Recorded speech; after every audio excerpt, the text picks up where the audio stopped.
두 번째 영상 실험법에 대해서 말씀드리겠습니다. 252쪽부터 255쪽까지의 얘기인데요. 첫 번째, 실험실 실험이라는 게 있습니다. 실험실 실험이라는 게 있는데, 자, 이거는 그 일정한 공간이나 일정한 시점에 인위적인, 다시 말해서 연구조사자가 실험한다는 느낌이 안 들도록 준비하는 게, 이게 가장 밑바탕의 이제 전제사항이고요. 동질화라는 단어가 교과서에 나와요. 이게 지금 이 부분이 교과서에는 문장으로 이렇게 많이 적혀 있는데, 아마 처음 보시는 이게 도대체 무슨 말이지 싶은 그런 느낌을 받는 분들이 계실 거예요. 교재를 만약 읽으시는 분이라면. 제가 그냥 말로 한번 설명을 해볼게요. 동질화 시켜야 돼요. 무슨 말이냐? 실험 집단과 통제 집단이 균등하게 되도록 만들어야 됩니다. 뭐 예를 들어서요, 실험 집단에는 모두 다 남학생, 통제 집단에는 모두 다 여학생. 이거는 좀 그 성별에 따른 차이를 고려하지 않은 거라고 볼 수가 있죠. 그래서 실험법을 할 때는 뭐 실험 집단에도 남학생 10명, 여학생 10명, 통제 집단에도 남학생 10명, 여학생 10명. 이게 어떤 알고 싶어 하는 것, 그리고 알고 싶어 하는 것을 위해서 다른 것은 좀 균등하게 만들어 놔야만 그 차이를 찾아낼 수 있을 거 아닙니까? 그래서 동질화의 주요한 방법 중에 하나는 무작위 추출입니다. 뭐 특별히 연구조사자가 어느 한 집단에 이렇게 좀 편향되게 기울어지게 배치하지 않도록 무작위 추출. 뭐 제일 간단한 게 제비뽑기죠. 자, 그런데 제비뽑기를 하는 어떤 그런 방법이 있다고 하더라도 뭐 성별이라든가 나이라든가 이런 것들을 굉장히 고르게 만들어 놔야 돼요. 그게 아니면 그런 것조차 상관이 없다라고 하는 연구 방법이 또 있기도 합니다. 그건 제가 우리 뒤에 가서 또 설명을 드릴게요. 그 다음에 실험 협조자를 배치할 것이냐 말 것이냐의 얘기죠. 이걸 우리가 이제 일상에서 흔히 말하는 걸로 바람잡이라고 얘기하죠. 실험이 잘 이루어질 수 있도록, 다만 실험 결과에는 영향을 주지 않을 정도의 실험 협조자가 배치되는 것도, 배치를 시켜야 될지 말지도 한 번쯤 고려를 해야 됩니다. 이거는 아주 재밌는 사례들이 있습니다. 그리고 실험에서 발생할 문제에 대해서 대비를 해야 된다. 당연히 그렇죠. 이거는 이제 만약에 육체적인 어떤 것을 확인해야 된다고 하면 제일 대표적인 게 안전 문제가 이제 대비될 수 있고요. 특히 어린이와 영유아를 대상으로 한다 그러면 더욱더 연구윤리가 엄격한, 연구윤리에 관한 규정을 엄격하게 만들어둘 필요가 있겠죠. 이 실험 협조자 배치도 뭐 굉장히 재밌는 얘기고요. 그리고 뭐 실험에서 발생할 문제, 뭐 예를 들어 이런 게 있죠. 우리가 우리 지금 이 영상을 보기 전에 수강생을 한번 생각해 보자고요. 60명이에요. 분명히 60명을 대상으로 실험을 해야 돼요. 근데 10명이 안 왔어요. 그럼 어떡하냐는 거예요. 아주 큰 문제죠. 60명을 대상으로 나름대로 집단과 집단 간 비율을 다 맞춰놨는데 10명이 안 왔어요. 이럴 경우는 어떻게 할 것인가? 이게 바로 실험법입니다. 그래서 실험법에 그 실험실 실험이 있는데, 그 실험실 실험은 일단 인위적인 느낌이 안 들도록 한다. 동질화, 비교하는 집단 간의 동질화, 실험 협조자를 배치할지 말지, 그리고 만에 하나의 상황에 대비를 해야 되는데, 두 가지 연구를 소개해 드릴게요. 첫 번째, 리더십 연구가 있어요. 이게 뭐냐면은 소년들, 우리 초등학교 한 3학년쯤 생각하시면 될 것 같아요. 초등학교 3학년 10명에게 그 10명은 변하지 않는 10명입니다.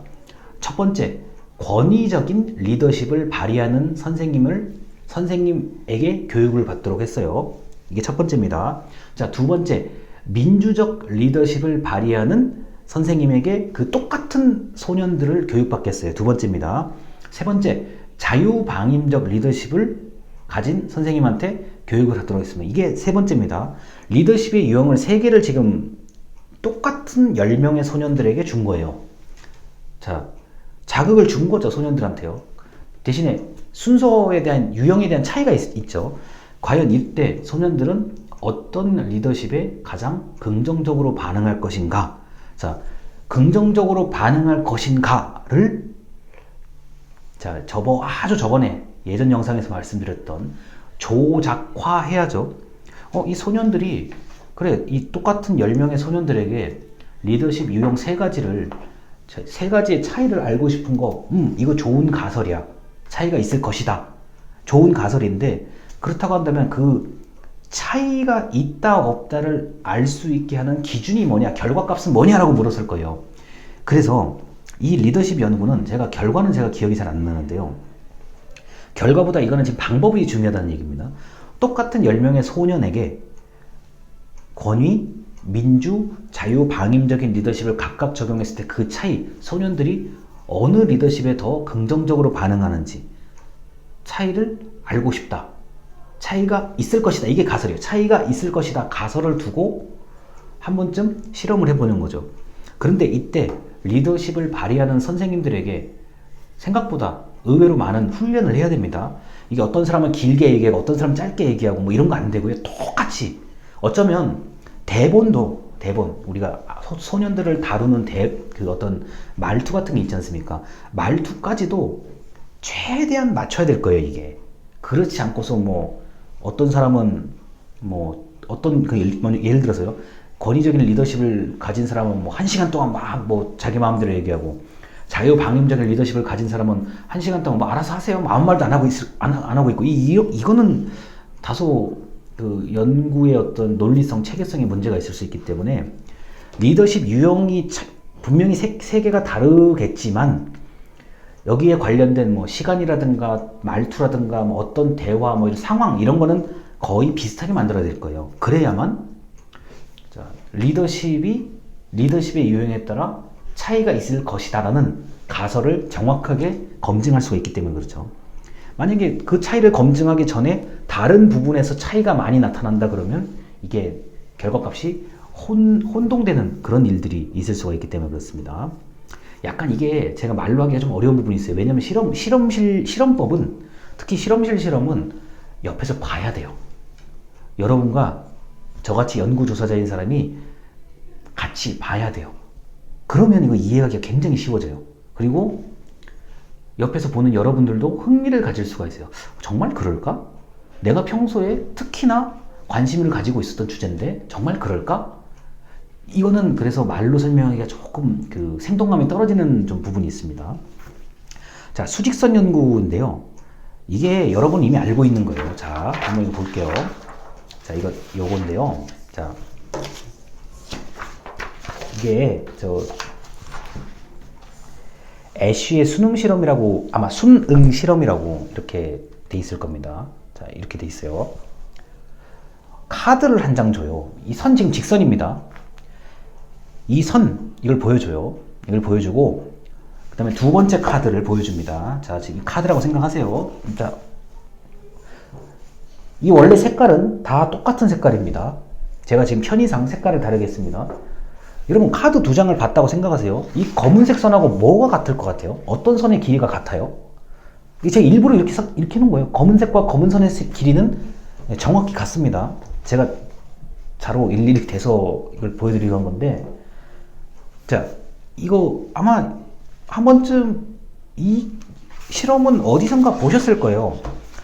자, 선 3개가 있는 카드를 보여주면서 바로 직전에 그 한 가지 선, 그거하고 똑같은 길이가 뭐야? 라고 당연히 B죠.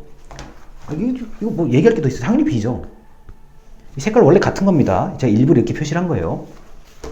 그런데 옆에 실험 동조자, 이른바 실험 협조자가 배치되어 있죠. 그런데 실험 협조자가 한두 명이 아니에요. 여러 명이에요. 자, 바람잡이를 하는 거죠. 우리가 봤을 때는 C가 같아. C라는 이 파란색 선, 이 선이 이 직전 카드, 검은색 이거하고 이 선하고 길이가 같아 보이는데 옆에서 바람을 잡죠. 처음에 어떻게 해요? 그 실험 대상자는 이상하다. 이게 분명히 이 선하고 이 검은색 이게 같은 것 같은데 왜 옆 사람은 왜 이렇지?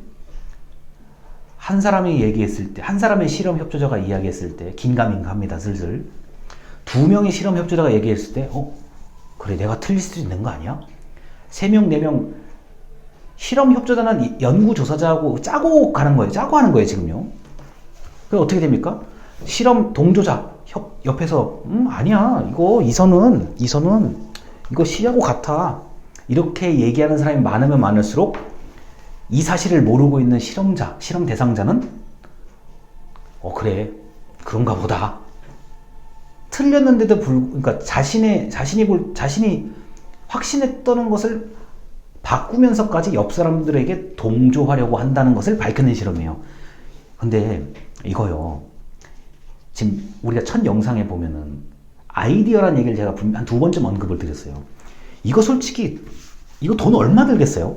아니, 카드 이거 그냥 카드처럼 하나 만들어서 선 긋고, 두 번째 카드 이거 하나 긋고, 자, 실험 협조자 뭐 5명 정도 고용해서 실험의 취지를 말해주고 연습해본 다음에 이건 일당도 아닌 것 같아. 한 몇 시간이면 끝나는 거 아니에요.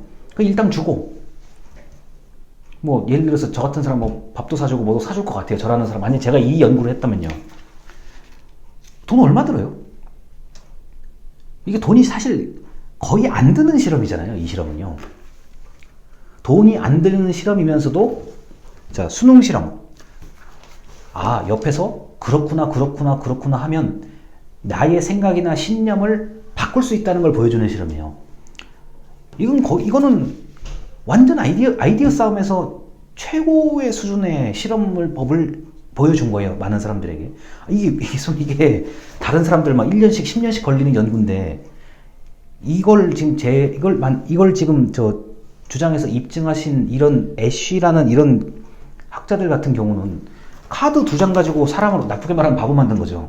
그런데 그게 목적이 아니라 자신의 생각을 바꾸면서까지 남들에게 동조하고 싶다, 순응하고 싶다는 것을 밝혀낸 거잖아요. 이건 정말 아이디어 싸움이에요. 그래서 이 실험법은 실험 결과도 중요하지만, 이거 이런 실험법을 어떻게 만들어냈지? 거기에 한번 초점을 두고 요번 주차의 영상을 한번 보세요. 이게 너무너무 황당한 것들도 많아요. 그런데 우리가 미처 몰랐던 건데, 그 아이디어를 가지고 설계를 하기 시작한 거죠. 그래서 놀랄만한 결과를 얻어낸 거고요. 일단 여기까지 하고 또 3번째 영상 조금 더 황당한 주제를 한번 말씀을 드리겠습니다. 감사합니다.